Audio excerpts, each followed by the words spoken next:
시험 시간 다시 한번 안내할게요. 우리 중간고사 날짜가 정해졌고 다음 주 수요일이에요. 우리 중간고사가 이제 그렇게 많이 남지 않았습니다. 우리 시험은 이제 첫날부터 보거든요. 다음 주 수요일 첫날 보고 저녁 7시 반부터 8시 20분까지 시험 보고 아마 다른 시험들 지금 일정이 더 나왔을 것 같은데 뭐 교양 과목이라든지 이런 거 혹시나 시험이 다른 과목이랑 겹치는 거 있으면 저한테 메일을 보내주시기 바랍니다. 다른 시험과 일정이 겹치는 경우에는 제가 1시간 뒤에 시험 볼 수 있게끔 해줄 테니까 저한테 말 안 하고 찾아오면 안 돼요. 말 안 하고 1시간 뒤에 오면 저 만날 수가 없습니다. 제가 어디 있을 줄 알고. 미리 메일을 보내서 저랑 약속 잡아야 돼요. 우리 시험 범위는 5장까지가 시험 범위가 되겠습니다. 여러분 4장 숙제 어떻게 할 만했어요? 어렵습니까? 아 이거 어려우면 안 되는데 시험은 훨씬 더 어려운데 시험은 제가 그렇게 쉽게 되지 않을 것 같습니다. 이 숙제가 어려우면 안 되고 제가 과제는 또 다음 시간에 풀어줄 텐데 조금 걱정되는 거는 이제 제가 4장 과제는 다음 주에 풀어주겠지만 다음 시간에 5장 과제는 제가 풀어줄 시간이 없을 것 같아가지고 5장 과제는 우리가 5장 수업이 끝날 때쯤 제가 아마 다음 주쯤에 과제를 올릴 텐데 과제를 답과 같이 올려줄게요. 여러분들이 5장에 대한 과제는 제출할 필요는 없고 여러분들이 스스로 풀어보고 제가 올린 답이랑 그렇게 맞춰보면서 공부하시면 되겠습니다. 우리가 4장에서 굉장히 중요한 내용을 배웠어요. 우리 지난 시간에 5장 앞부분 좀 하다 말았는데 지난 시간에 배웠던 내용을 복습하자면 우리가 4장에서 배운 내용이 굉장히 중요합니다. 옵티멀 초이스, 컨슈머의 옵티멀 초이스를 결정하는 것을 배웠죠. 그냥 한마디로 요약하자면 우리가 4장에서 처음에 인디퍼런스 커브라는 걸 배웠고 그 다음에 버젯 컨스트레인이라는 걸 배웠고 그 둘 사이에서 옵티멀 초이스 하는 걸 배웠어요. 한마디로 요약하자면 우리가 인컴으로 살 수 있는 버젯이 이만큼 이걸 버젯 컨스트레인이라고 불렀어요. 예산 제약실. 우리는 이 안에서만 재화들을 사먹을 수 있었다. 물론 이 안에 것들도 이런 것들 다 사먹을 수 있지만 우리는 이런 것들은 일단은 잘 신경 쓰지 않고 왜냐하면 더 많이 먹을 수도 있으니까. 그래서 우리는 이 선상에 있는 것들 중에서 사먹는 걸로 일단은 생각을 하는데 그럼 이 중에서 얘 중에서 뭘 사먹을까? 그 결정하는 데 있어서 우리의 효용 함수를 사용한다고 했어요. 그 효용 함수를 이용해서 우리는 인디퍼런스 커브를 그릴 수가 있다. 그래서 인디퍼런스 커브는 이런 식으로 생겼는데 그러면 인디퍼런스 커브가 어디에 있을 때 우리가 그 재화를 사먹어야 되느냐? 얘가 이렇게 스치고 지나갈 때, 접하고 이렇게 지나갈 때 여기 있는 이 번들을 사먹게 되면 우리는 인디퍼런스 커브를 가장 오른쪽 위로 보낼 수 있는 게 되어서 바로 이 지점이 옵티멀 초이스가 된다. 여기서 x를 사먹고 여기서 y를 사먹으면 그게 최적화다라는 거를 4장에서 배웠습니다. 엄청 중요한 내용이에요. 어떻게 보면 미시경제의 수요 파트를 관통한 제일 중요한 내용인데 사실 근데 이 부분은 그렇게 어렵진 않았을 거예요. 4장 부분은 이해하기도 그렇게 어렵지 않았을 거고 그림으로 보면 쉽잖아요. 딱 직선 그리고 스치는 데서 최적화 되는 게 뭐 당연하니까 직관적으로 생각해도 그렇기 때문에 그렇게 어렵지가 않았을 수도 있는데 이제 5장은 4장에서 배웠던 내용을 이용해서 좀 더 깊숙한 분석을 합니다. 5장은 조금 어려울 수가 있어요. 4장에 비하면 좀 더 어려울 수가 있는데 여러분들이 눈 똑바로 뜨고 집중해서 수업을 들으셔야 됩니다. 자, 5장에서는 일단 5장의 최종 목표는 수요 함수를 그리는 거예요. 우리가 2장, 3장에서 수요 함수, 공급 함수 이렇게 생겨가지고 만나는 지점이 옵티멀이다 뭐 이런 걸 배웠었죠. 만나는 지점이 이퀄리브리엄이다 이런 걸 배웠는데 그 수요 함수가 이렇게 오른쪽 아래로 내려온다고 했는데 그때는 왜 그게 그런 식으로 그려지는지에 대해서 설명을 하지 않았다. 우리는 그걸 설명하기 위해서 그 4장에서는 컨슈머스 옵티멀 초이스를 배웠고 5장에서는 이제 또 다른 내용을 배우게 되는데 이제 그 내용들을 통해서 최종적으로는 수요 함수를 유도해 보는 것까지가 우리의 목표가 되는 거죠. 수요 함수를 우리가 그릴 수 있으면 수요 파트는 다 하게 되는 셈이에요. 우리 6장부터는 이제 공급 파트로 넘어가게 될 겁니다. 5장에서 수요는 끝나요. 우리가 지난 시간에 뭘 배웠냐면은 인컴 체인지가 소득의 변화가 컨섬션 초이스, 옵티멀 초이스에 어떻게 영향을 미치는가 그거에 대해서 배웠습니다. 자, 우리 4장에서 배운 내용 조금 복습해보면 x, y 있을 때 자, 원래 예산 계약식이 이렇게 생겼어요. 자, 이걸 좀 복습해보면, 자, 여기서 X의 가격이 저렴해졌다. 그러면 이 예상자식 어떻게 바뀌나요? 지금 이게 원래 예상자식인데 X의 가격이 저렴해졌다. Y는 그대로, Y 가격 그대로 X가 저렴해졌다. 그러면은 Y는 사 먹을 수 있는 게 그대로 있는데 X는 싸질 수가 있어 더 많이 먹을 수 있죠. 새로운 버젯 컨셉은 이렇게 바뀌는 거예요. X가 저렴해졌을 때는 예상자식이 Y 절편은 고정 그리고 이쪽 기울기가 더 낮아지는 형태로 이게 X가 더 싸졌을 때 이야기예요. 반대로 X가 더 비싸졌다? 그러면은 이렇게 되겠죠. X가 더 비싸졌으면은 이렇게 바뀌는 거고요. 자, 이거는 X의 가격이 변동했을 때. 그 다음에 이번엔 반대로 Y의 가격이 변동했을 때 Y가 비싸졌다. Y가 비싸, X는 그대로 Y가 비싸졌다. Y의 가격이 비쌌으면은 X는 그대로 Y는 비쌌으니까 Y를 조금만 사먹게 되는 이렇게 바뀌겠죠. 기울기가 아래쪽으로 Y 가격이 싸졌다. 그러면 Y를 예전보다 더 많이 먹을 수 있게 이런 식으로 바뀌게 될 거예요. 예상자식이. 자, X와 Y의 가격이 변동하면은 이런 식으로 한 점은 고정이고 그 다음에 기울기가 바뀌는 방향으로 이렇게 여러분들이 이해를 하시면 되고 자, 이번에는 우리가 예상자식이 X의 가격, Y의 가격, 또는 소득. 자, 이 예산 제형식에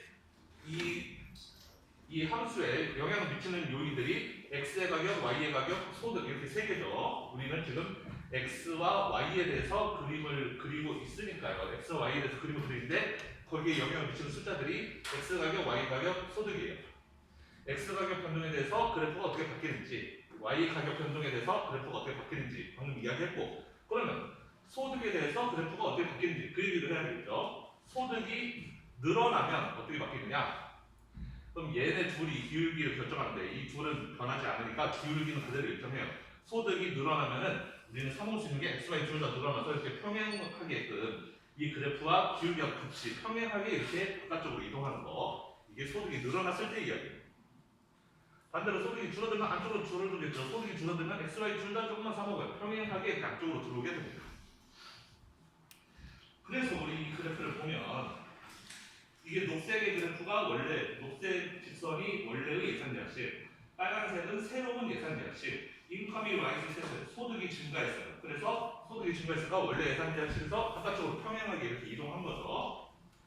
그렇게 이동시켜 봤더니 A에서 원래의 옵티멀 초이스는 A였는데 옵티멀 초이스는 어떻게 한다? 무조건 예상대역식에다가 이 인디퍼런스 커브를 그려봐서 이렇게 스치듯 지나가는 접하고 지나가는 이 점 찾으면 그게 옵티멀 초이스예요. 그래서 녹색일 때 예상자식이 녹색일 때 인디퍼런스 커브가 그 접하게 지나가게끔 그려보고 그 다음에 소득이 증가했을 때 새로운 버젯 컨스트레인트, 뉴 버젯 컨스트레인트 하에서 또 인디퍼런스 커브를 그려요. 접하고 지나가는 거예요. 이렇게 그려봤더니 결국 A점에서 B점으로 이동했다. 옵티멀 초이스가 A점에서는 베스켓볼 티켓을 여기 QB만큼 갖고 그 다음에 여기는 베케이션은 QV만큼 갖고 B에서는 또 증가했죠. 베스켓볼 티켓도 증가했고 베케이션도 증가했다. 그래서 우리는 뭘 할 수 있느냐? 인컴이 증가, 소득이 증가했더니 베스켓볼 티켓도 증가했고 그 다음에 베케이션도 증가했어요. 둘 다 같이 증가했다는 거죠. 그래서 우리는 소득이 증가할 때 수요가 둘 다 같이 증가하면 그러면 그런 경우에 노멀 무시라고 부른다고 했어요. 보통제라고 부른다고 했습니다. 그런데 이 오른쪽 그림을 보니까 똑같이 한 거예요. 원래 예산자식이 녹색, 그 다음에 소득이 증가해서 평행하게 바깥쪽으로 이동시켰어요. 그래서 새로운 예산자식이 빨간색. 그리고 각각의 예산자식에 대해서 똑같이 옵티멀 초이스를 찾기 위해서 인디퍼런스 커브를 접하게 그려본 겁니다. 그래서 인디퍼런스 커브를 접하게 그렸더니 우연히 이렇게 나온 거예요. 접하게 그렸더니 여기 A 지점, 또 접하게 그렸더니 여기 B 지점이에요. 이렇게 놓고 보면 즉 결국에는 A에서 B로 이동했다는 거죠. 인컴의 증가에 따라서 소득이 증가해서 A에서 B로 이동했는데 퀀터티 오브 스테이크 소비량은 여기 A에서 B 오른쪽으로 갔으니까 증가했어요. 여기가 A에 해당하는 이동 QS가 원래의 스테이크 소비량이고 여기 B에서 아래쪽으로 내린 여기 QS 프라임이 그 나중에 인컴이 늘어났을 때의 스테이크의 소비량이죠. 소비량이 증가했어요. A에서 B로 움직였으니까. 근데 세로축은 메케니시스인데 그 A에서는 왼쪽으로 가보니까 여기 QM이 위에 있는데 B는 옮겨보니까 QM 프라임이 아까 전에 QM보다 낮아요. 즉 A에서 B로 이동한 건데 그거를 세로축 개념에서 보자면은 위에서 아래로 내려온 거예요. 따라서 메케니시스는 우리가 그 소득이 증가했는데 오히려 소비량을 감소시킨 결과가 나온 것이기 때문에 맥켄치스는 인피리얼 것이구나. 사람들은 부자 되면 맥켄치스 같은 잘 안 먹는구나. 가난할 때 많이 먹는데 부자가 되면 소득이 늘어나면 잘 안 먹는구나 라는 걸 알 수가 있습니다. 맥켄치스가 여기서는 인피리얼 그 열등제라는 거죠. 또 지난 시간에 이런 이야기 했어요. 우리가 그 소득 탄력성에 대한 거를 언제 배웠지? 2장인가 3장인가? 2장, 3장에서 배웠는데 소득 탄력성이 0보다 클 때 우리는 노멀 굿이라고 부르고 0보다 작을 때 인피리얼 굿이라고 부른다. 0보다 크다는 건 뭐냐? 소득이 증가할 때 소비량도 같이 증가하는 거. 그게 0보다 크다라는 뜻. 0보다 작다는 건 소득은 증가했는데 반대로 소비량을 줄이는 거. 이런 게 0보다 작다는 거. 0보다 작은 경우에는 우리가 인피리얼 굿이라고 부르고 0보다 큰 경우에는 노멀 굿이라고 부른다. 노멀 굿은 보통제, 인피리얼 굿은 열등제라고 부르는데 노멀 굿은 우리는 또 둘로 나눌 수가 있다. 일단 0보다 크면 소득 탄력성이 0을 기점으로 0보다 작으면 인피리얼 굿이고 0보다 크면 노멀 굿인데 소득 탄력성이고 그런데 여기 1을 기점으로 0과 1 사이에 있으면 이거는 우리는 네세서티라고 부른다. 필수제라고 부르고 1보다 크면 이거를 럭셔리 굿이라고 부른다. 1을 기점으로 그러니까 0을 기점으로 인피리얼 굿, 노멀 굿 그 다음에 노멀 굿 중에서 만약에 1을 넘어가면 럭셔리 굿 1보다 작으면 이 0과 1 사이에 있으면 네세서리 굿이라고 부른다. 필수제, 사치제라고 부른다. 그 다음에 인컴 익스펜전 테스트를 우리가 지난 시간에 여기까지 했던 것 같은데 이건 뭐냐면 자, 두 개의 재화가 있어요. 버스 라이드가 있고 그다음에 여기는 말을 도어가 있습니다. 그래서 여기는 생수, 여기는 내가 뭐 한 달에 버스 몇 번 타는지 뭐 이런 게 있는 것 같아요. 두 재화 사이에서 우리는 예산 대략식을 그려봐요. 여기 예산이 얼마 없을 때, 예산이 제일 적을 때 BC1을 그리겠죠. 버젯 컨스트레인이니까 BC라고 쓴 것 같아요. 예산 대략식. 여기는 소득이 가장 적을 때 예산 대략식. 그다음에 소득이 좀 늘어났을 때 예산 대략식. BC2. 소득이 좀 더 늘어났을 때 예산 대략식. 이렇게 예산 대략식을 여러 개 그려볼 수가 있죠. 직선을 내 소득이 얼마이냐에 따라서 평행하게 여러 개를 그려보는데 우리는 모든 예산 대략선에 대해서 옵티멀 초이스를 찾을 수가 있어요. 그냥 접하는 인디퍼런스 커브가 접하는 지점만 찾으면 되는 겁니다. 예산 대략식이 BC1일 때 접하는 인디퍼런스 커브를 찾아봐요. 인디퍼런스 커브 그리다 보면 접하는 거 하나 찾을 수 있거든요. 그게 바로 이 U1인 거죠. U1이 때마침 접해요. 바로 이 A 지점에서 접한다라는 거. 소득을 좀 더 늘려봐요. BC2로 늘린 거죠. 이제는 예산 대략식, 새로운 예산 대략식이 BC2예요. 이 녹색 선.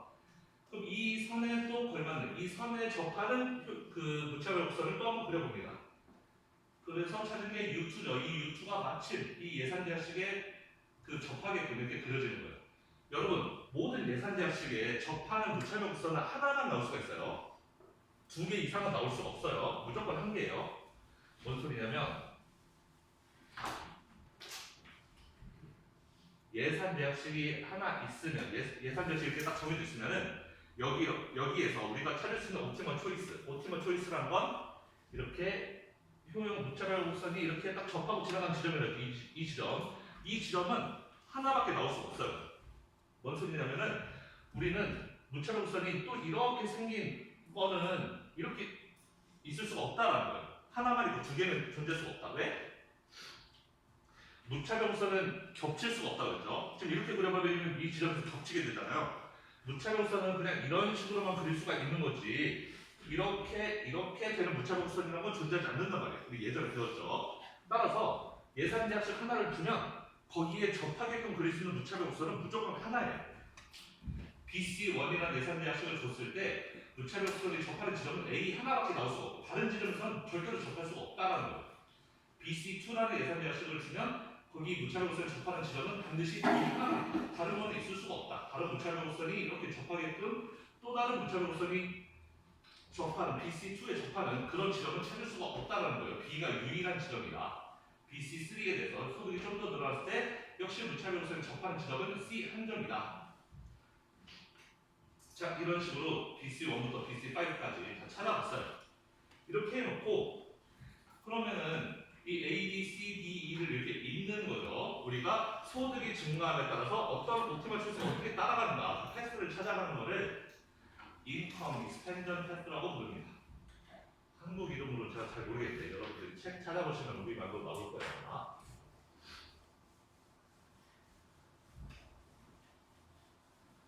제가 자기소개서 여러분들 자기소개서 읽어보니까 그 독서가 취미인 학생들이 굉장히 많더라고요.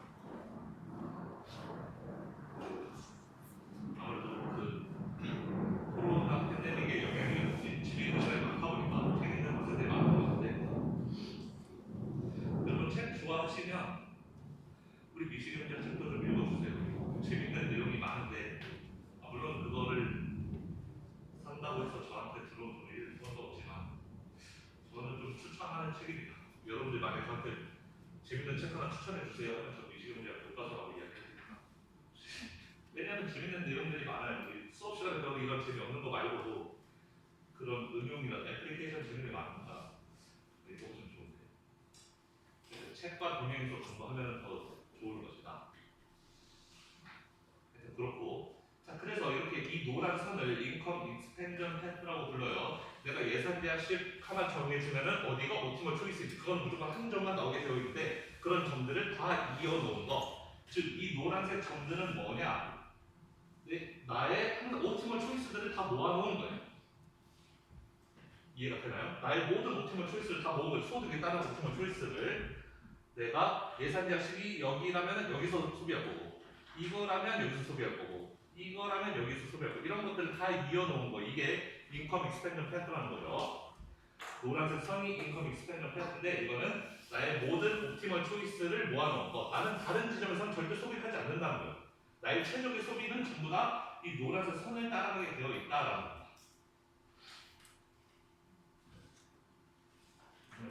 이 노란색 선 이외에 다른 곳에서는 절대 소비를 하지 않아요. 왜? 옵티멀 초이스가 아니니까. 다른 지점은 옵티멀 초이스가 아니에요.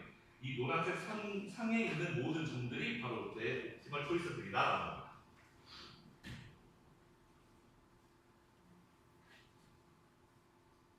이해하셨을 거라 믿고.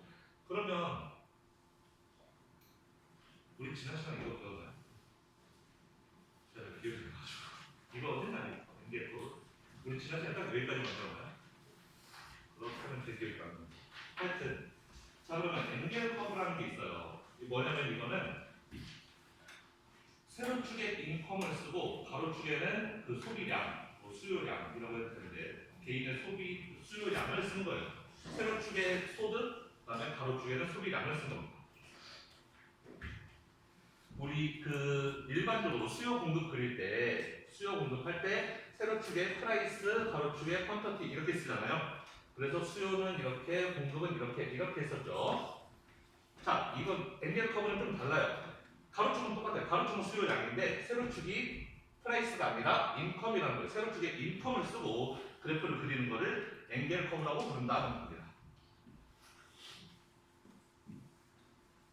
세로축에 인컴을 그리고 하는 건데 자 그러면 지금 여기 10, 15, 20, 25, 30 이렇게 돼 있는 거 보니까 아마도 여기 있었던 BC1, BC2, BC3 이게 각각 인컴이 11일 때, 15일 때, 20일 때, 25일 때, 30일 때 이걸 나타냈던 것 같아요. 무슨 적 있어요? 버젯 평수에는 PXX 더하기 PYY는 I 이렇게 되잖아요. 지금 여기서 PX가 얼마인지 PY가 얼마인지는 안 알려주고 있어요. 그래서 저도 몰라요. 얼마인지 모르겠는데 이 I는 대충 다음 페이지 그래프 보니까 뭘 뜻하는 줄 알겠어요. I가 10일 때가 바로 BC1을 그린 거라고요. I가 15일 때 이게 BC2를 그린 거고 이렇게 해서 I가 10, 15, 20, 25, 30, 30일 때 BC5까지 그린 거다라는 거죠. 그러면은 인컴이 10일 때, 15일 때, 20일 때, 25일 때, 30일 때 이렇게 점점 늘어나는 거죠. 이해가 돼요? 인컴이 10일 때, 15일 때, 20일 때, 25일 때, 30일 때 이렇게 된다는 거예요, 지금. 그럴 때 각각의 옵티멀 초이스 A, B, C, D이었는데 아마도 여기 엔겔 커브를 보니까 버스 라이드는 해당 소득에서 각각의 수요가 그러니까 3, 5, 6 얘는 한 6.5 되겠네. 6.5 얘는 다시 5 이 정도 되는 거 같죠? 어느 정도 이해가 되나요? 자, 써볼게요. A, B, C, D가 각각 3, 5, 6, 6.5, 5 이 정도로 되는 것 같아요. 정확하게는 모르겠는데 무슨 소리인지 알겠나요? A가 밑으로 내려보면은 여기 3 정도 되는 것 같고 B는 밑으로 내려보면은 한 5 되는 것 같고 C는 그대로 내려보면은 6인 것 같고 D는 C보다 조금 오른쪽이니까 내려보면 6.5 될 것 같고 E는 내려보면 대충 한 5 정도 될 거라는 거죠. 대충 눈대중으로 보니까 그런 것 같아요. 이 값들이 의미하는 건 뭐냐? 우리가 이 앞에서 지금 버스 라인이죠? 버스 라인과 이 A일 때 버스 라인은 여기 왼쪽이 여기가 3이었다는 거예요. B일 때 여기가 5였다는 거고 C일 때 여기가 6이었다는 거고 여기가 6.5 D일 때 그리고 E는 다시 내려갔잖아요. E는 6인가? 이 그림으로 보면 6 같은데 하여튼 E는 아까 그 그래프에서 5 같은데 하여튼 2는 대충 여기서 보면 5 같은데 여기서 보면 약간 6 같긴 하네. 어쨌든 2는 그 값을 의미하는 거예요. 이해가 되나요? 지금 이 BC 1, 2, 3, 4, 5가 인컴이 11대, 15일대, 21대, 25일대, 30일대를 의미한 거고 그 각각 해당되는 소득에서 버스 라이드는 바로 이 지점, 이 지점, 이 지점, 이 지점 그리고 이 지점이잖아요. 그거를 그래프로 그대로 옮겨 놓은 게 다음 페이지에 있는 앵겔 커브다라는 겁니다. 소득이 11대, 소득이 11대 BC1이었잖아요. 앞에 그래프에서 소득이 11대 A는 3개였다는 거예요. 11대 3개 그러니까 A에다 좀 찍고 그 다음 버젯 컨스트레인은 15였죠. 소득이 15일 때 그때 소비량은 5개였다는 거예요. 그러니까 15와 5가 만나 지으면서 점 찍고 그 다음 버젯 컨스트레인은 소득이 20이었어요. 20일 때 그때 C 6개였다는 거예요. 그래서 만나 지으면 점 찍고 이렇게 해서 이렇게 이은 게 앵겔 커브다라는 겁니다. 따라오고 있어요? 자, 그러면 마찬가지로 이 마를워러에 대해서도 똑같이 해보면 그러면 소득이 10일 때 BC1은 소득이 10일 때라고 했을까? 10일 때 마를워러는 지금 가로축이니까 이거를 그대로 반드시 내리면 되죠. 이게 A고 그 다음에 이 B의 점에 소득 반드시 내리면 그게 B, C 점에 소득 반드시 내리면 이렇게 그래서 A, B, C, D, E는 보면은 계속 오른쪽으로 갑니다. A에서 B도 지금 가로축으로만 보자면 A 내리면 이렇게, B 내리면 이렇게죠. A에서 B는 분명히 오른쪽으로 좀 갔고 B에서 C도 오른쪽으로 갔고 C에서 D도 오른쪽, B에서 E도 오른쪽 계속 그 생수에 대한 수요는 늘어난다는 걸 알 수 있어요. 이렇게 계속 올라갔죠. 네, 나의 소득이 10, 15, 20, 25, 30 즉 버젯 컨스트레인 밖으로 나가면 나갈수록 마를워러에 대한 수요는 계속 증가했다 라는 거예요. 지금 이거 이해가 되나요? 지금 여기 있는 앵겔 커브는 이 인컴 익스펜전 팩트를 보고 그린 거예요. 이거를 인컴 익스펜전 팩트를 먼저 그린 다음에 저기에서 찍혔던 점들 A, B, C, D 저 지점들을 그대로 옮겨온 게 바로 이 앵겔 커브다라는 겁니다. 이해하고 있는 거죠? 여기 있는 BC 1, 2, 3, 4, 5, 10, 15, 20, 25, 30 그게 여기 세로축에 10, 15, 20, 25, 30 그걸 의미하는 것이고 여기 찍혀있는 A, B, C, D, E의 가로축 부분 그거는 버스 라이드는 각 지점들의 세로축의 값을 의미한 거고 마를워러에 대해서는 이 가로축의 값들을 의미하는 거다라는 거죠. 자, 이제 넘어갈게요. 넘어가고 치고 자, 그러면 문장들로 consumption of fresh cut flowers가 10% 증가했대요. 컨슈머스 인컴이 그 5% 증가했을 때, 인컴이 5% 증가했을 때, fresh cut flower의 소비가 10% 증가했다. 인컴 증가했을 때 그 수요도 같이 증가했으니까 일단 노멀 굿인 건 알겠는데 여기 노멀 굿이라는 보기는 없네요. 노멀 보신 거 알겠지만 고민 없고. 자, 그럼 노멀 보충 하는데 인컴 5% 증가인데 수요는 저만이 10% 증가했다. 우리 이런 경우에 지금 이 경우는 인컴 엘라스티시티가 2인 거죠. 수요의 퍼센트 증가량은 5%인데 그 수요의 퍼센트 증가량은 10이니까 5분의 12란 말이에요. 1을 넘어갔어요. 그래서 우리는 이런 재화를 럭셔리 요시라고 부른다. 그 다음에 수산스 인컴 엘라스티시티 for can mean이 네가티브예요. 그 마이너스라는 거죠. 인컴 엘라스티시티가 네가티브면은 우리는 이런 재화를 인피리어 요시라고 부른다고 했고. 자, 그 다음에 근데 올게닉 프루트에 대해서는 파슬릭이라고 하네요. 따라서 그 유기농 과일 이런 거에 대해서는 파슬릭이니까 이거는 아마도 노멀 보신 것 같아요. 자, 어쨌든 익스펜전 패스를 이제 그려봤는데 캔 밑과 올게닉 프루트에 대해서 익스펜전 패스를 그려봤는데 이거는 어떤 슬로프를 가는가? 우리 앞에서도 봤는데 만약에 두 개의 굿이 모두 노멀 굿이면 인컴 익스펜전 패스는 무조건 파슬릭 슬로프예요. 그러니까 두 개 다 보통대라면 이 그림 대략 이런 그림이죠. 여기 왼쪽 거 바스켓볼 킥도 노멀 굿이고 로케이션스도 노멀 굿이면 A에서 B 이렇게 오른쪽 위로 올라가는 그림이라는 거죠. 그런데 둘 중에 하나가 인피리어 굿이면 여기 보면 원 오브 더 굿이 만약에 인피리어 굿이면 인컴 익스펜전 패스의 슬로프는 네가티브다. 이거보다 작다라는 거죠. 바로 여기 이런 그림인 거죠. 스테이트는 노멀 굿이 맞는데 맥앤치즈는 인피리어 굿이에요. 그러다 보니까 A에서 B로 가는 게 오른쪽 아래로 내려가요. 기울기가 마이너스라는 거죠. 우리 여기에서 봐도 마찬가지죠. A, B, C, D까지만 해도 오른쪽 위로 올라가고 있어요. 오른쪽 위로 이렇게 올라가니까 여기까지만 해도 두 개 다 노멀 굿이었는데 D에서 E로 갈 때는 이렇게 네가티브 슬로프이잖아요. 둘 중 하나는 인피리어 굿이라는 걸 알 수가 있고 그럼 둘 중에 뭐가 인피리어 굿이냐?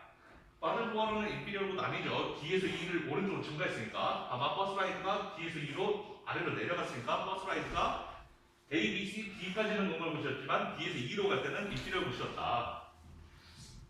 소득이 아주 많이 증가했을 때는 버스를 안 탄다. 따라서 can means은 네가티브이고 올게닉 플러스는 파슬, 즉 can means은 인피리어 굿이고 올게닉 플러스는 노멀 굿이니까 둘 중에 하나가 인피리어 굿이라면 인컴 익스펜전 패스의 슬로프는 무조건 네가티브이 돼야 돼요. 여기는 네가티브 슬로프를 가지고 있고 앵겔 컬퍼 can means은 그 can means이 네가티브라고 했으니까 당연히 앵겔 컬퍼를 그려보면 네가티브 슬로프겠죠. 얘는 인피리어 굿이니까 그래서 네가티브 슬로프가 되겠습니다. 바로 D가 되겠네요. 스팸 같은 거는 소득이 늘어나면 잘 안 먹는다는 거죠. 돈 없을 때 많이 먹는데. 근데 유기농 과일 이런 거는 마트 가면 되게 비싸잖아요. 굳이 유기농 안 사 먹어도 되는데. 그래서 돈이 없을 때는 유기농 이런 거 안 따지다가 소득이 아주 높아지면 유기농 소득 이런 거 많이 사 먹게 된다. 얘네들은 보통돼 있고 캔 믹스 스팸 같은 거는 인피리어 굿이다. 그래서 내가 D가 되게 되겠습니다. 자, 그 다음에 이제 1부가 끝났는데 방금 전까지 배운 거는 이 소득의 변화에 대해서 X랑 Y가 어떻게 변하는가를 배웠어요. I가 변하는 소득이 증가하거나 소득이 원래 이랬었는데 이렇게 증가하면 어떻게 바뀌는지 소득이 이렇게 감소하면 어떻게 바뀌는지 이런 걸 배웠어요. 지금까지는.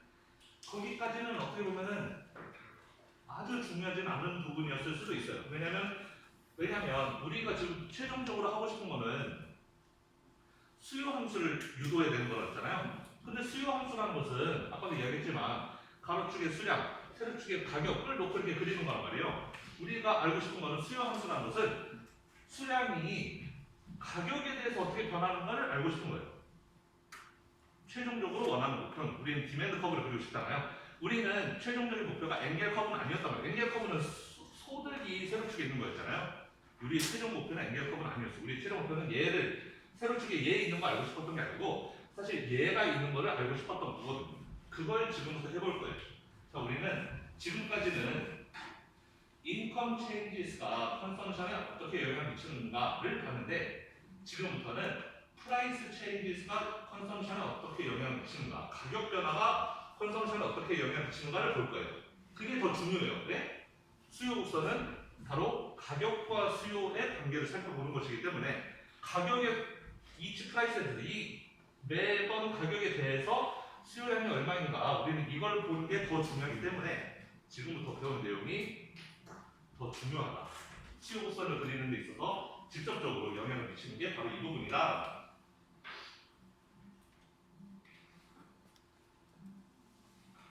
그래서 인컴이 컨슈머 초이스에 영향을 미치는 것처럼 우리가 지금까지 배워왔던 것처럼 당연히 상대적인 가격의 변동도 초이스에 영향을 미친다.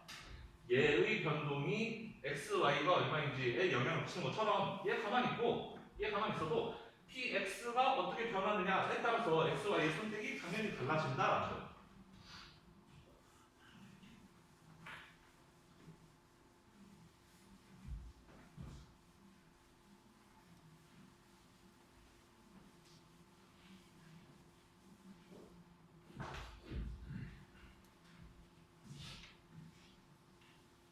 그러면 아까도 했지만 이 상태에서 이게 원래 예산 제약식 가로축이 x, 세로축이 y일 때 자, x의 가격이 비싸졌다.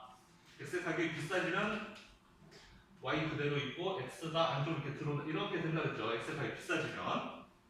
자, 그러면은 x의 가격이 예전인데 원래 예산 제약식을 스치듯 지나가는, 즉 접하게 지나가는 인디퍼런스 커브는 무조건 한 개라고 했어요. 얘는 무조건 한 개예요.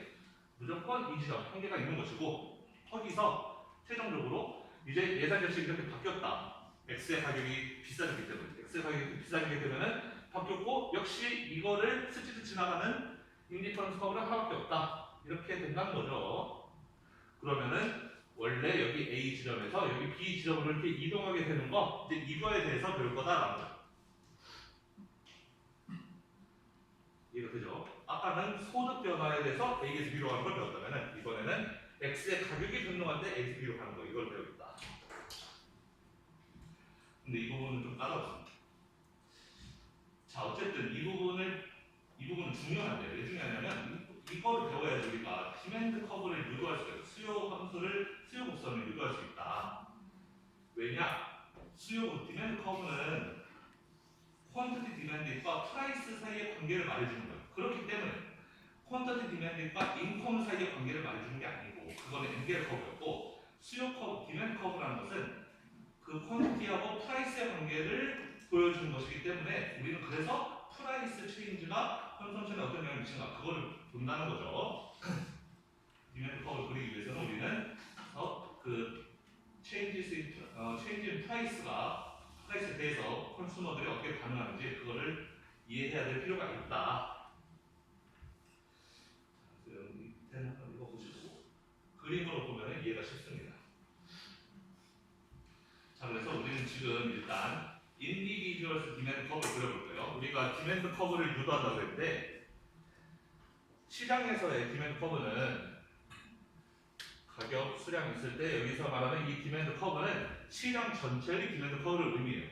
예를 들면 여기 안에 있는 사람들이 전체 수요다. 그러면은 콜라가 1,000원이라면은 이 안에서 콜라가 몇 개 소비될 것인가? 콜라가 뭐 1,500원이라면 이 안에서 콜라가 몇 개 소비될 것인가? 근데 시장 전체의 마켓 디맨드를 사실 그리는 건데 그거를 그리기 전에 우리는 인디비주얼 디맨드 커브를 먼저 그려볼 거라는 거예요.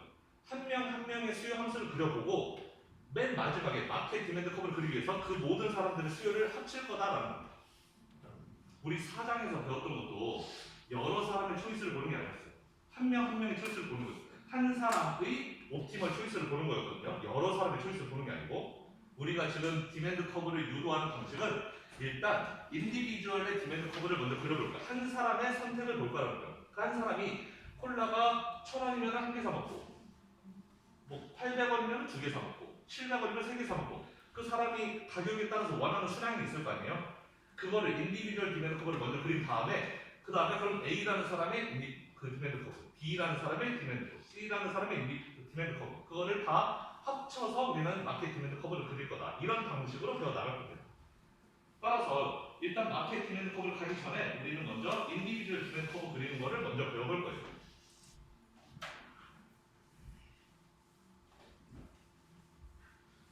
그럼 어떻게 그릴 거냐? 아까 전에 엔겔 커브 그렸던 방식하고 동일하게 하면 됩니다. 하나도 달라지니까 그거랑. 자, 세로축에 마운틴 듀가 있고 가로축에는 그레이프 주스, 포도 주스가 있네요. 원래 예상 계약식은 이거였나봐요. 그레이프 주스의 가격은 1, 마운틴 듀의 가격은 2, 그리고 인컴은 20이었나 봅니다. 여러분들 이제 이렇게 이 세 개 값을 주어주면 여러분들 이 녹색 선을 무조건 그릴 줄 알아야 돼요.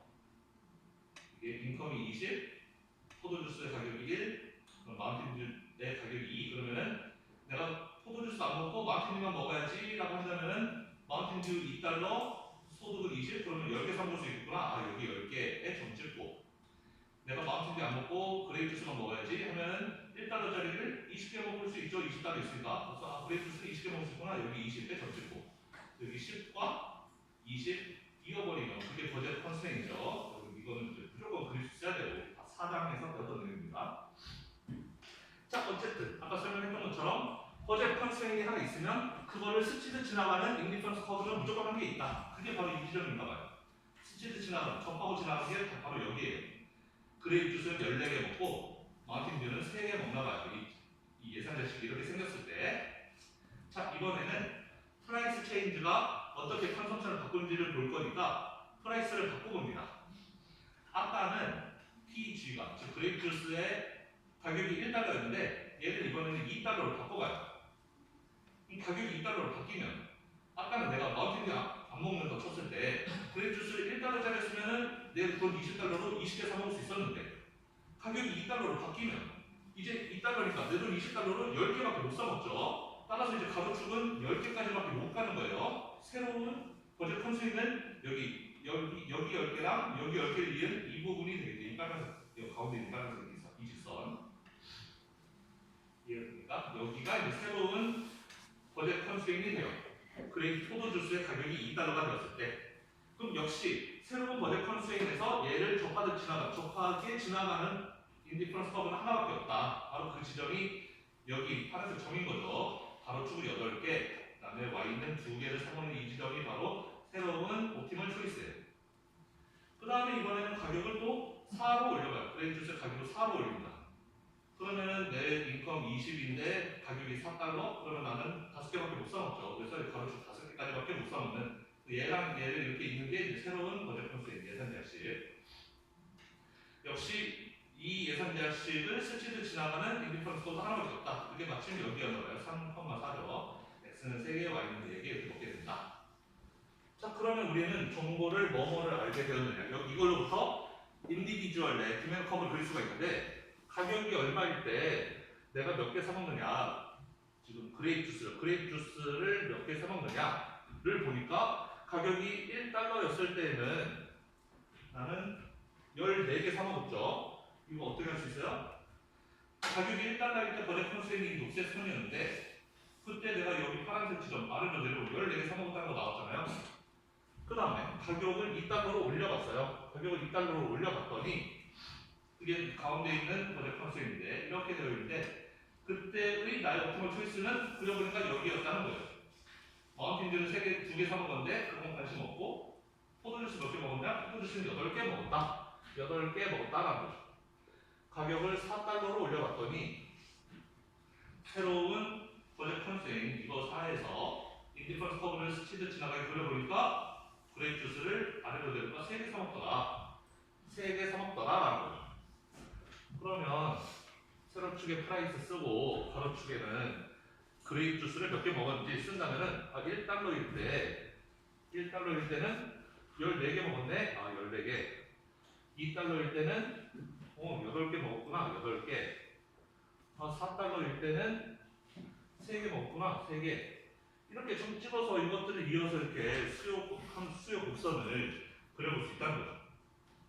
그래서 이렇게 그리면 된다. 저 아래 그림처럼 그리는 거죠. 저게 인디비주얼 한 개인의 캐롤라인의 그레이프 주스에 대한 수요 곡선이 된다. 인디비주얼 그냥 커브는 이런 식으로 그릴 수가 있다.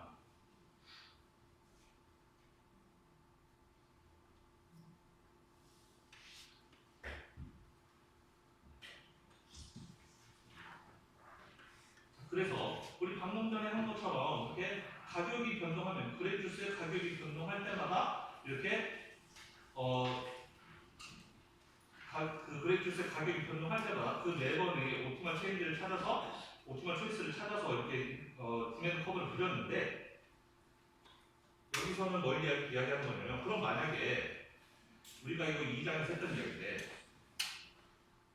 수요 함수라는 것은 결국 가격과 수요의 관계를 살펴보는 거였는데 수요에 영향을 미치는 건 가격도 있지만 가격 말고 다른 요인들도 많다고 그랬어요. 현수막 프리퍼런스라든지 여러 가지 요인들이 많이 있는데 우리는 그 중에서 가격만 하나 딱 찍어서 가격과 수요량의 관계를 본 게 수요 곡선이었잖아요. 그래서 예전에 했던 이야기지만 수요 곡선이 이렇게 있을 때 만약에 이 재화의 가격이 변동한다면 그거는 이 지점에서 이 지점으로 이동하는 이 곡선을 따라서 이동하는 게 되는 것이고 가격 이외의 다른 요인이 변동하면 그때는 아예 곡선이 이렇게 시프트한다 이런 이야기 했었죠. 그래서 지금은 그 내용을 해볼 겁니다.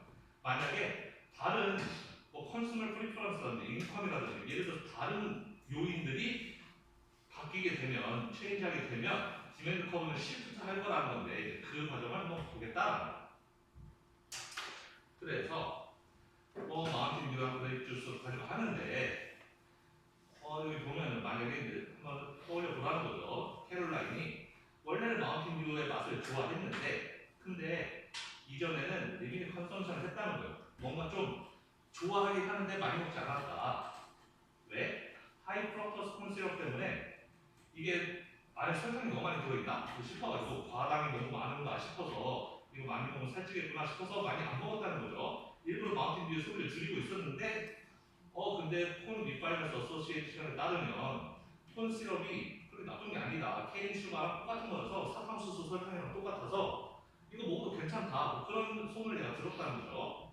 어쨌든 요약하면은 캐롤라인은 예전에는 설탕이 너무 많아서 안 먹었는데 그 설탕이 별로 나쁜 설탕이 아니네? 그런 이야기를 듣고 나서 피어스가 릴리스 줄어들었어요. 그래서 마운틴 듀를 예전보다는 좀 더 좋아하게 되었다는 거죠. 말은 되게 써있지만 쉽게 말하면 마운틴 듀를 예전보다 좋아하게 되었다. 그럼 마운틴 듀를 좀 더 좋아하게 됐는데 마운틴 듀에 대한 프리퍼런스가 바뀌게 되었는데 그렇게 되면 그레이프 주스의 디맨드가 어떻게 바뀌는가라는 거예요.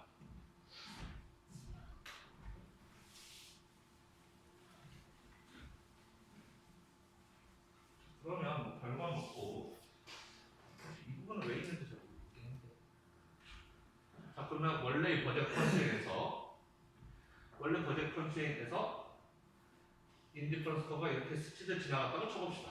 그래서 이 지점이었어요. 이게 원래대로면 아까 치면은 14였고 14가 3이었죠? 3이었다고 쳐봅시다. x, y가 있어요. 여기 y가 마운틴 듀고 x가 포드 주스네요. 원래 나의 상태는 이랬었는데 근데 캐롤라인은 갑자기 마운틴 듀를 예전보다 더 좋아하게 됐어요. x보다 y를 더 선호하게 되었다. 마운틴 듀가 설탕이 나쁜 건 줄 알고 안 먹었었는데 예전에는 어디 얘기 들어보니까 설탕이 그렇게 나쁜 게 아니더라. 이제 마운틴 듀 좀 먹어야지 이렇게 된 겁니다. y에 대한 선호가 더 증가했어요. 자 그러면 예산 계약식은 당연히 그대로 있겠죠. 가격 변한 게 없고 내 소득도 바뀐 게 없으니까. 근데 뭐가 바뀌느냐?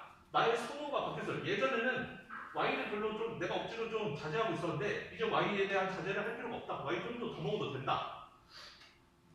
그럼 뭐가 바뀌느냐? 내 인디퍼런스 커브가 바뀔 수가 있겠죠. 인디퍼런스 커브는 나의 효용을 나타내는 건데 예전에 내가 억지로 Y를 좀 안 먹고 있었는데 이제 Y 좀 더 먹어야지 라고 생각한다면 우리 인디퍼런스 커브가 X를 좋아하면 어떻게 된다? X를 좋아하는 사람은 이런 식으로 그림이 그려진다고 했고 Y를 좋아하는 사람은 어떻게 된다? 인디퍼런스 커브가 이런 식으로 그려진다고 했었죠. 기억나죠? 이 인디퍼런스 커브의 기울기가 둘 중에 뭐를 더 선호하는지를 나타내는 거다. 자 그러면 예전에는 14개, 3개 사 먹을 때의 그 상태가 나의 최적이었는데 이제는 얘가 더 이상 나의 최적이 아니에요. 왜? 이제 인디퍼런스 커브가 이렇게 생기지 않았어요. 나의 인디퍼런스 커브는 이제 Y를 좋아해요. 따라서 인디퍼런스 커브가 이렇게 생기게 되는 겁니다. 예전보다 더 평평하게 누워있게 되는 거죠. X보다 이제 Y를 상대적으로 더 선호하게 돼서. 그러면 이제 이 지점은 더 이상 옵티멀이 아닌 거죠. 스치듯 지나가야 되는데 스치는 게 아니라 둘이 만나잖아요. 이렇게 교차하듯 지나가면 안 되잖아요. 그럼 스치듯 지나가려면 접하게 지나가려면 빨간색 더 위로 올리면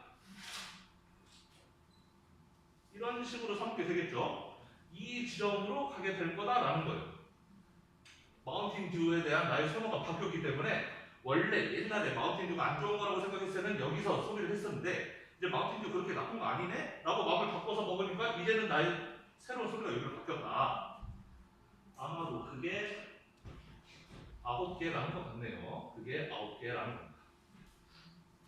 지금 그럼 뭘 그리는 거냐면 이거 그린 거예요. 이거. 예전에는 소비가 여기였어요. 예전에는 옵티멀 소비가 여기 14개쯤 됐었는데 이제는 인디퍼런스 컵의 모양이 바뀐 바람에 같은 예산 계약식 하에서 실제로 지나간 이 접점이 9개짜리로 바뀌었다라는 거예요.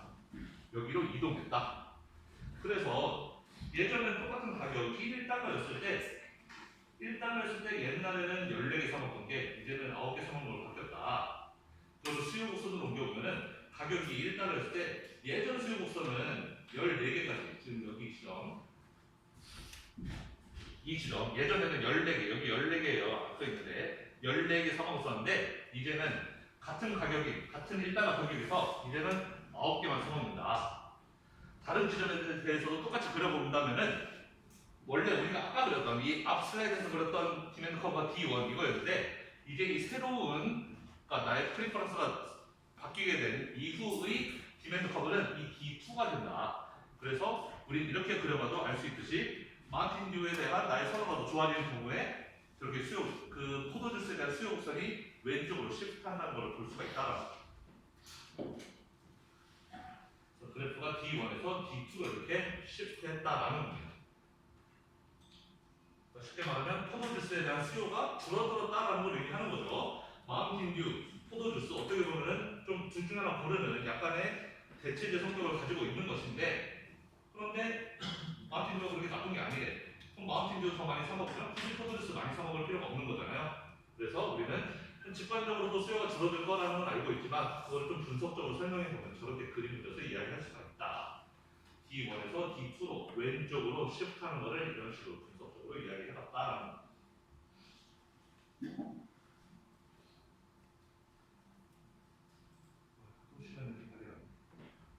자, 그 다음에 방금 전에 했던 얘기는 사실 그렇게 중요한 얘기는 아니었어요. 근데 이제 지금부터 할 얘기는 되게 중요한 다 중요해서 하는 것 같긴 한데 지금부터 하는 부분이 어렵기도 하고 중요하기도 해요. 어렵기도 매우 어렵고 중요하기도 매우 중요합니다.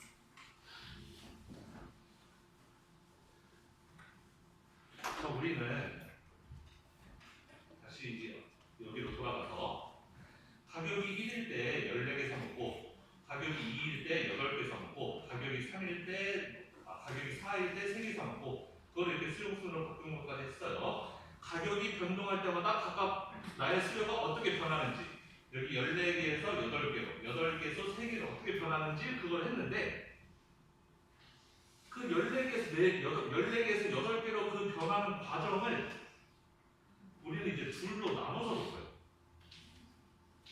왜 그렇게 나누는지는 저도 잘 모르겠는데 우리는 그 과정을 프라이스 체인지에 대한 환수머 리스판스를 프라이스가 1달러에서 2달러로 바뀌었더니 14개 사먹던 거를 8개로 줄였잖아요. 그 리스판스 14개에서 8개로 나의 수요량을 줄인 그 리스판스를 두 개의 효과로 나누겠다. 그게 바로 하나는 substitution effect고 또 하나는 income effect예요. 두 개의 효과로 나누겠다. 14개에서 8개로 줄어드는 건 알겠는데 그 6개 줄어든 건 알겠는데 그 6개 줄어든 게 그 중에 한 4개 줄어든 건 substitution effect고 2개 줄어든 건 income effect고 이런 식으로 나누겠다. 아마 뭐 substitution effect는 대체 효과라고 볼 거고 income effect는 소득 효과라고 볼 겁니다. 우리말로 대체 효과, 소득 효과. 가격이 변동했을 때 내가 그 소비하는 양이 변한 건 알겠는데 그 변한 거를 두 가지 가정에 의해서 변했다라고 우리는 분석을 해보자. 분석을 좀 더 깊게 들어가는 거예요. 뭐냐면 가격이 변, 프라이스가 체인지 하면 two things happen이래요. 두 가지 일이 일어난대요. 가격이 변동하면 한 가지 아니야? 라고 생각할 수 있는데 여기서는 굳이 그걸 줄로 나눠보자는 거예요. 가격이 변동하면 두 가지 일어난다. 하나는 뭐냐면 하나의 굿이 상대적으로 더 비싸진다는 거죠. 다른 것은 상대적으로 더 싸지고. 그러니까 뭐냐면 자 이렇게 원래 예산 계약식이 있으면 예산 계약식에 기울기가 의미하는 게 뭐냐면 기울기는 서로 상대적인 가격을 의미하는 거예요.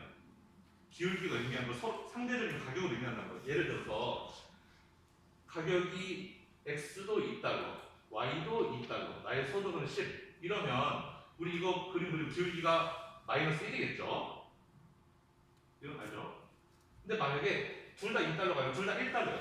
일단 X도 1달러, Y도 1달러. 그러면 이때도 그림 그리면 역시 기울기는 마이너스 1이겠죠? 가격이 달라. 얘는 2달러, 2달러, 얘는 1달러, 1달러지만 기울기는 같아요. 왜? 상대적인 가격은 같으니까. 상대적인 가격 차이가 없으니까. 근데 만약에 하나는 2달러인데 하나는 1달러예요. 그럼 이때는 기울기가 달라지죠. 기울기가 이때는 마이너스 2가 됐죠. 기울기가. 그럼 이렇게 되면 기울기가 마이너스 2인 이유는 아까는 X랑 Y 가격이 같았어요. 2 아니면 1 이렇게 가격이 같았는데 여기서는 2, 1 가격이 달라지니까 기울기도 이렇게 달라졌다라는 거예요. 예산대학의 기울기가 의미하는 거는 X랑 Y 중에 뭐가 더 비싼가 가격이 상대적으로 어떻게 다른가 그걸 의미하는 거라고요. 그런데 만약에 이게 원래 예산대학식이었는데 X가 비싸졌어요. X가 비싸졌으면 X가 비쌌으니까 이렇게 바뀌겠죠. 예산대학식이 이 기울기가 원래 평평하던 게 기울기가 이렇게 가파르게 변한단 말이에요. 따라서 기울기가 변했다는 건 뭘 의미하는 거냐? 상대적인 가격이 변동했다라는 거예요. X가 비싸진 건데 어때요? 상대적으로 보자면 Y는 예전과 가격이 동일하지만 서로 X랑 서로 비교해 보자면 얘는 상대적으로 싸진 효과도 있다라는 거예요. 이해됩니까? 그러니까 두 개의 가격이 이렇게 있었는데 얘가 가격이 비싸졌어요. 그럼 얘만 비싸지. 절대적으로 보자면 얘만 가격이 비싸진 건 맞는데 이 둘을 좀 상대적으로 놓고 보면 얘가 비싸졌다는 얘기는 얘가 바라보는 관점에서는 아까는 나랑 비등비등 했는데 지금 많이 비싸던데 얘를 상대적으로 우리가 더 싸게 볼 수 또 있다라는 상대적으로 보자면 그렇다는 거예요. 그래서 첫 번째 효과는 상대적인 가격이 바뀌었다. 그거는 기울기가 변했다라는 걸 의미하는 것이고 자, 두 번째 거 이거 여러분들 이해할 수 있나 모르겠는데 이해하기 좀 어려울 수도 있어요. 인컴이 바뀐 것 같으니까 펄처싱 파워가 바뀌었다는 이야기를 하는 거예요. 펄처싱 파워가 바뀌었다는 게 뭐냐면 자 X가 비싸져서 이렇게 안쪽으로 들어왔죠. 예전에는 내가 사 먹을 수 있었던 게 이만큼에서 이 삼각형만큼 사 먹을 수 있었어요. 예전에는. 그런데 X가 비싸졌기 때문에 지금은 사 먹을 수 있는 게 이렇게 줄어들었잖아요. 이만큼밖에 못 사 먹잖아요. 자, 절대적으로 따지자면 나의 소득이 변한 건 없어요. 내 소득은 예전과 그대로인데 근데 X의 가격이 비싸졌다는 이유만으로 나는 예전에 사 먹던 거를 이제 많이 못 사 먹어요. 이제 예전보다 조금밖에 사 먹을 수 없게 되는 이만큼은 이제 더 이상 못 사 먹게 되는 거죠. 얘는 못 사 먹어요. 이게 바로 펄처싱 파워가 줄어들었다라는 거예요.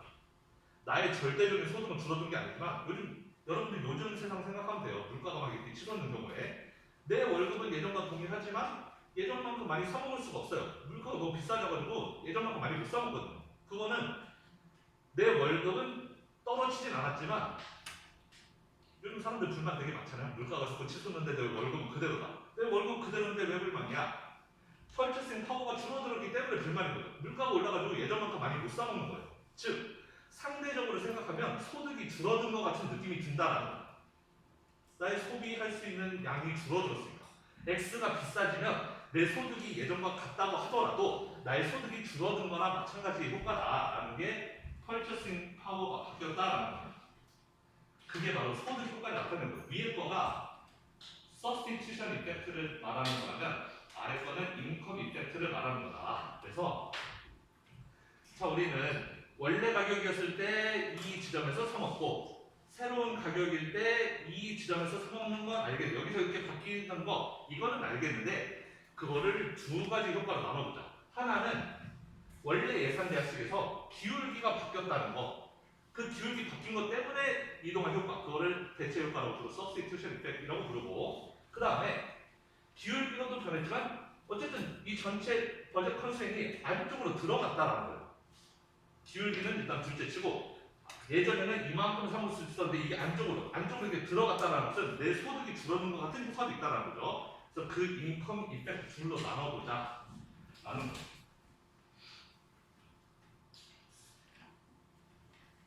이거 말로 하면 좀 어려울 수 있는데 이 밑에 말들은 그래프로 먼저 이해하고 넘어갈게요. 일단 여기서 중요한 말은 substitution effect는 한 방향이라는 거, 인컴 이펙트는 두 개 방향 다 될 수 있다는 거가 있는데 그건 잠시 후에 설명하기로 하고 일단 그림으로 이해하는 게 제일 쉽습니다. 네, 이것도 역시 그림으로 이해하는 게 쉬울 거예요. 네, 그림으로 이해해 봅시다. 자, 그러면 여기 그림 보세요. 여기 그림. 자, 가로는 농구 티켓이고 세로는 콘서트 티켓이네요. 이 녹색 선이 원래의 예산 계약식이었어요. BC1이 원래의 예산 계약식이었습니다. 녹색이 원래 예산 계약식이었는데 바스켓볼 티켓의 가격이 싸졌나 봐요. 그래서 가로축 X의 가격이 싸졌어요. 바스켓볼 티켓의 가격이 싸졌기 때문에 이제 예산 계약식이 어떻게 바뀐다? 이 녹색 선에서 이 빨간색 선으로 이렇게 바뀌게 되는 거죠. 이 콘서트 티켓 여기 Y절편은 그대로이고 이제 가격이 싸졌으니까 바스켓볼 티켓 더 많이 살 수가 있어요. 그래서 빨간색 이 실선 이 BC2로 예산 계약식이 이렇게 바뀌게 되었습니다. 그러면은 원래 내가 파란색, 그 녹색 예산 계약식일 때는 그때 그 예산 계약식을 접하고 지나가는 무차별수량이 U1이었어요. U1이 바로 이 점 A, 포인트 A를 접하면서 지나갔어요.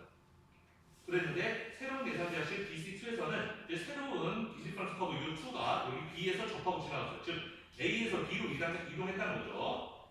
A에서 B로 이동한 거, 그걸 우리는 토털 이펙트라고 불러요. 토털 이펙트입니다. 전체 이펙트.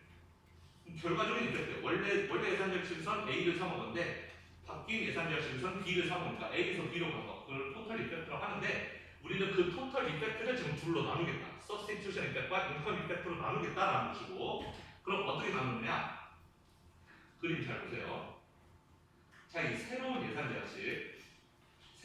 계약식은 기울기가 바뀌었잖아요. 원래의 녹색 예산 계약식보다 기울기가 더 평평해졌죠. 기울기가 바뀌었어요. 이 기울기를 평행하게 이동을 시켜요. 어디까지? 이 원래 우리가 있었던 그 인디퍼런스 커브랑 접하는 지점까지 얘를 이동시킵니다. 이해가 되나요? 이 BC2를 안쪽으로 평행 이동을 시킬 건데 어디까지 평행 이동 시키냐면은 원래 우리가 이 녹색 선과 접하던 그 인디퍼런스 커브 있죠? 그 인디퍼런스 커브와 접할 때까지 이렇게 점점 이동시켜요. 그러면 그 접하는 지점이 여기 A'이라는 거예요. 그래서 원래 토탈 이펙트는 A에서 B로 가는 건데 그거를 우리는 둘로 자른다. 어떻게? A에서 A'으로 한번 갔다가 그 다음에 A'에서 B로 가는 그 둘로 나누겠다라는 거예요. 토탈 이 그림에서 토탈 이펙트는 A에서 B로 가는 거예요. 우리는 사실 여기에만 관심이 있었어요. 그런데 이 책은 굳이 이거를 효과를 둘로 나눠서 A에서 A'으로 가는 거, 그 다음에 여기서 B로 가는 거 이렇게 효과를 나누자. 얘가 토탈 이펙트이고 여기 A에서 A'으로 가는 거, 이거는 무슨 이펙트일까요? A에서 A'으로 가는 거. 자, 무차별 곡선의 기울기는 그대로예요. 무차별곡선 그대로 원래 예전 무차별 곡선인데 A에서 A'로는 왜 바뀌었냐? 같은 효용을 주는 지점에서 같은 효용을 주는 이 곡선상에서 기울기가 상대적으로 가파를 때는 A였는데 기울기가 상대적으로 이렇게 그 평평해졌을 때는 A'로 이렇게 이동한 거잖아요. 기울기가 변해서 A에서 A'로 갔단 말이에요. 기울기라는 건 뭐다? 서로 상대적인 가격의 차이다. 따라서 A에서 A'로 간 거는 상대적인 가격이 변했기 때문에 대체했다라는 거예요. 얘가 싸졌어? 그러면 얘가 쌀수가 얘를 더 많이 먹고 쟤를 줄이겠다. 이거라는 거예요. A에서 A'로 간 거는 그래서 substitution 이펙트. 원래는 3개, 5개 그게 A였잖아요. 바스켓볼 3개, 콘서트 5개가 원래 A였는데 여기서 A'로 갈 때 바스켓볼은 늘어났고 콘서트는 줄어들었어요. 왜? 바스켓볼은 싸졌는데 상대적으로 따지면 바스켓볼을 싸졌으니까 콘서트는 상대적으로 비싸진 거나 마찬가지다라는 거예요. 그렇기 때문에 싸진 건 더 많이 사고 비싸진 건 덜 사고 이게 당연하다는 거죠. 그래서 A에서 A 프라임 이거는 무조건 이렇게 한 방향으로만 갈 수가 있다. 싸진 거는 더 많이 사고 비싸진 거는 더 적게 사고 이렇게 될 수가 없다는 거예요. A에서 A 프라임 온 거는 substitution 이펙트. 바스켓볼 입장에서는 3개에서 4개로 늘어났고 콘서트 티켓 입장에서는 5개에서 3개로 줄어들었어요.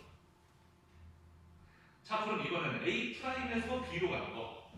A'에서 B로는 왜 이동했을까요? 여기가 A'이었는데 여기 B로 이동했어요. A'은 이 빨간색 예산 제약식에 대해서 옵티멀 찍은 게 A'이죠 지금.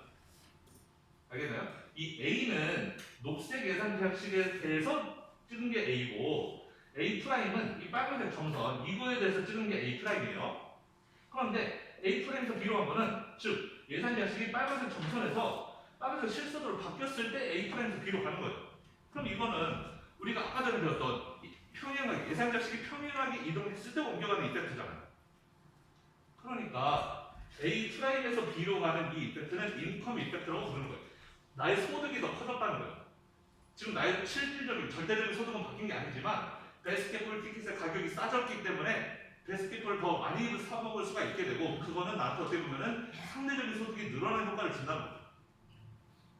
내 소득이 그대로였고 물가가 싸지면 나 예전보다 더 많이 사 먹을 수 있잖아요. 그런 효과를 하는 거예요. 나의 펄처싱 파워가 증가한 그런 효과가 있다는 거죠. 그 효과가 바로 A'에서 B로 간 거다. 걔를 우리는 인컴 이펙트로 잡겠다.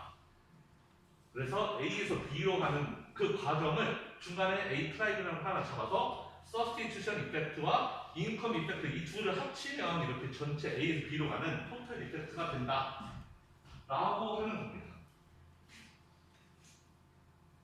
여러분들은 이 그림으로만 이해하시면 돼요.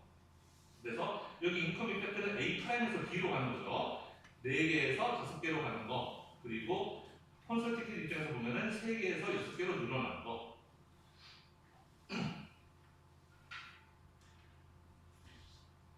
자, 그래서 이 위에 거 그림 두 개를 합쳐서 아래에다 그린 거예요. 똑같은 그림인데 그 이펙트 2개를 합친 거죠. 그러면은 바스켓볼 티켓의 입장에서 보면 A에서 A'으로 갔다가 B로 간다 그랬죠. A에서 A', 그다음 B. 여기 A에서 A' 갈 때 3개에서 4개가 된 거고 A'에서 B로 갈 때 4개에서 5개가 된 거예요.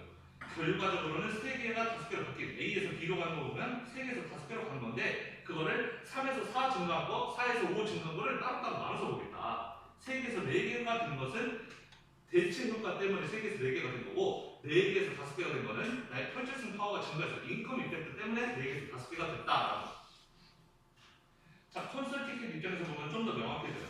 A에서 A'로 간 거. 바스켓볼이 싸졌기 때문에 콘서트는 이제 상대적으로 더 비싸게 느껴요, 사람들이. 더 실제로 비싸진 건 아니지만 사람들이 느끼기에는 상대적으로 더 비싸게 느껴지는 거죠. 하나가 싸졌으니까. 나머지 하나는 좀 더 비싸진 것 같다, 상대적으로 보면. 따라서 걔의 소비를 줄여요. 5개 사 먹던 거를 원래 5개 먹던 거 3개를 줄였단 말이에요. 그런데 인컴 이펙트는 여기 A'에서 B로 갈 때는 오히려 3개에서 6개로 늘어났죠. 나의 전체적인 펄처싱 파워는 증가했단 말이에요. 콘서트 티켓의 가격이 변한 건 아니지만 바스켓볼 티켓의 가격이 싸지면서 나는 전체적으로 소비를 더 많이 할 수 있게끔 된 거예요. 그 전체적인 소비를 바스켓볼에 대해서만 늘리는 게 아니라 콘서트 티켓에 대해서도 똑같이 늘린다라는 거죠. 그래서 3개에서 이렇게 6개까지 가게 되는 효과, 그게 인컴 이펙트라는 겁니다. 자, 바스켓볼 티켓의 입장에서는 3에서 4 관계 서스티슈 대체 효과고 4에서 5 관계 인컴 이펙트예요. 둘 다 오른쪽으로 갔어요.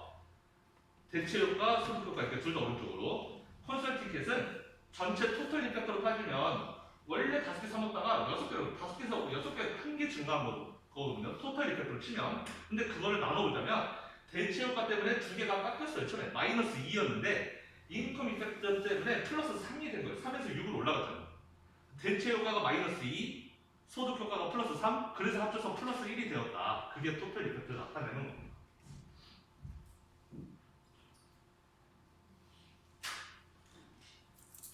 자, 그러면 여러분 이 그림에서 여러분들이 느낄 수 있는 거는 콘솔 티켓과 바스켓볼 티켓은 노멀 굿이에요, 인피리어 굿이에요? 노멀 굿, 인피리어 굿은 뭘 기준으로 나누냐면 소득이 증가했을 때 그 재화의 소비를 늘리느냐 줄이느냐 그걸 보고 아는 거죠. 소득이 증가한 거 어떻게 볼 수 있어요? BC 프라임에서 BC2로 간 거 보면 되죠. 평행하게 이동한 게 소득 변화잖아요. 소득이 평행하게 작았을 때에서 더 커진 쪽으로 이동했을 때 바스켓볼 티켓도 4에서 5로 증가했고 콘솔 티켓도 3에서 6으로 증가했어요. 둘 다 증가했어요. 그럼 둘 다 노멀 굿이라는 걸 알 수가 있죠. 이 그림 보면은 인컴 이펙트는 둘 다 플러스로 나왔는데 그거는 둘 다 노멀 구시기 때문에 그랬다 라는 것인데,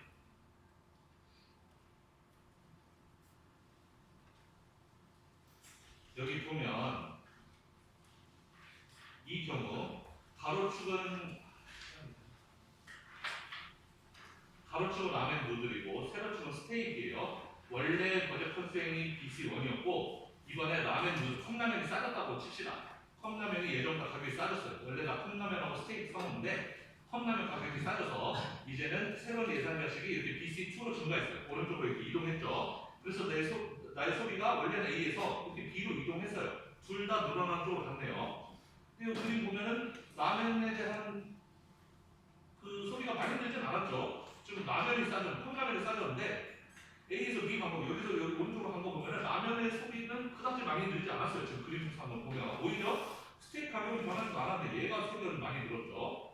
왜 이렇게 된다는 봅시다. 자, 이거 똑같이 그림 그려봐요. 자, 그러면은 토탈 이펙트는 A에서 B로 간 게 토탈 이펙트예요. 그런데 그걸 우리가 대체 효과, 소득 효과로 나눠서 보려면은 그 이동한 버젯 컨스트레인과 평행하게 안쪽으로 들어오는데 원래의 그 무차별 곡선에 접하게끔 이렇게 평행하게 들어온다고 했어요. 그래서 이 빨간색 선과 평행하게 안쪽으로 들어오다가 얘랑 접하는 거를 그려보니까 바로 이 빨간색 점선이 되는 겁니다. 자, 이렇게 해놓고 보니까 이제 대체 효과. 라면이 싸졌다 그랬죠? 싸졌으면 얘는 무조건 늘어나야 돼요. 쟤는 변하지 않았지만 상대적으로 비싼 증거나 다름없기 때문에 줄어들어야 돼요. 그래서 A에서 A'로 갑니다. 라면은 늘어나고 스테이크는 줄어들어요. 무조건 대체 효과는 그 방향으로 가야 돼요. 하나가 싸지는 거는 무조건 그 대체 효과가 늘어나고 상대적 반대쪽 거 가격이 변하지는 않았지만 상대적으로 비싸진 애는 소비가 줄어야 돼요. 대체 효과는 무조건 A에서 A' 이렇게 오른쪽 아래 방향으로 가는데, 그런데 이제 A'에서 B로 가는 효과, A'에서 B로 가는 효과를 보니까 라면 같은 경우는 A'에서 B로 가는 게 오히려 줄었어요. 줄어들었다는 게 A'는 여기인데 B는 여기까지. B가 A'보다 더 왼쪽에 있잖아요. 여기 빨간색 점선하고 이거랑 평행한 이거 BC2. 그럼 소득 효과는 이 소득이 늘어났을 때 효과를 보는 건데 A'에서 B로 갈 때 스테이크는 많이 늘었어요. 인컴 이펙트. 여기에서까지 많이 올라갔죠. 스테이크는 우리가 사치제 같은 거잖아요. 부자 되면 더 많이 먹고 싶죠. 근데 라면 같은 거는 부자 되면 좀 덜 먹고 싶단 말이에요.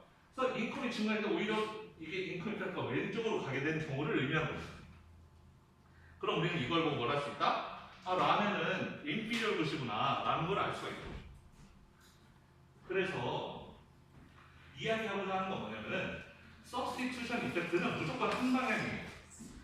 라면이 싸졌다, 그러니까 X가 싸졌다, 그럼 무조건 A에서 A 프라임, 무조건 싸지는 쪽은 더 많이, 그리고 상대적으로 가만히 있는 쪽은 더 적게. 이게 무조건 서브스티튜션 이펙트 한 방향인데, 인컴 이펙트는 아까 같은 경우는 인컴 이펙트가 증가인 오른쪽으로, 아까 3에서 4, 4에서 5 이렇게 갔잖아요. 인컴 이펙트 증가했는데 여기서는 인컴 이펙트가 반대로 오히려 왼쪽으로 갔단 말이에요. 인컴 이펙트는 증가하는 쪽으로 갈 수도 있고 줄어드는 쪽으로 갈 수 있다. 얘가 가격이 싸졌는데 오히려 인컴 이펙트는 더 줄어들 수도 있다. 얘가 만약에 인피리얼 무시라면 인컴 이펙트 방향은 반대가 될 수 있다라는 거죠. 그래서 앞에 써 있는 게 어딘가에 있을 텐데 이 얘기를 하는 거예요. 서브스티튜션 이펙트는 always 내가 이렇게 써 있는데 항상 같은 방향으로만 가요. 근데 인컴 이펙트는 can be negative or positive니까 이건 양쪽 방향 다 갈 수가 있다. 이거에 디펜드한다는 거. 인피리얼 굿이냐 노멀 굿이냐에 따라서 어느 쪽 방향으로 갈지가 정해진다. 양쪽 방향 다 가능하다라는 거. 다음 시간에 좀 더 자세하게